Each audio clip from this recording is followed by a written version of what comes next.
উজনি অসমৰ সব খিলঞ্জীয়া মানুহে এবাৰ বিজেপিক বাদ দি দিলে। এইডাল নতুন চিটি কবে বুঝছেনে? আৰু যোৰহাটত গৌৰৱ গগৈক আমি এবাৰ ইলেকশ্যনত জিকালো।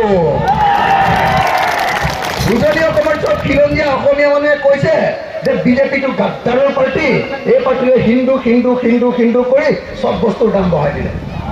হয়নে? নিমখৰ দাম 3 টকাৰ পৰা 30 টকা কৰি দিলে। ডিমৰ দাম কণী মুৰ্গীৰ ডিমৰ দাম 2 টকাৰ পৰা গৈ এতিয়া 8 টকা কৰি দিলে। দিলে নে নাই? দিলে নে নাই? গেছ চিলিণ্ডাৰৰ দাম 410 টকাৰ পৰা গৈ এতিয়া 1152 টকা কৰি দিলে। কৰি দিলে নে নাই? গতিকে উজনি অসমৰ সব হিন্দু মানুহে এবাৰ বিজেপিক বাদ দিলে। আপোনালোকে এতিয়া AIDF-ক বাদ দিবনে নিদিয়ে? দিবনে নিদিয়ে? AIDF-ক এৰি দিবনে নিদিয়ে? এবাৰ AIDF-ক ভোট দিব নেকি? চাচাক ভোট দিব নেকি? চাচাক ভোট দিলে সদায় আপোনালোক বাংলাদেশী হৈ থাকিব লাগিব, হয়নে নহয়? আৰু আপোনালোক যদি এনেকে থাকে, চাচাক যদি ভোট দি থাকে, তেতিয়াহ'লে গুৱাহাটীলৈ গ'লেও কেতিয়াবা মাৰ খাব লাগিব, ডিব্ৰুগড়লৈ গ'লেও মাৰ খায় নে নাখায়?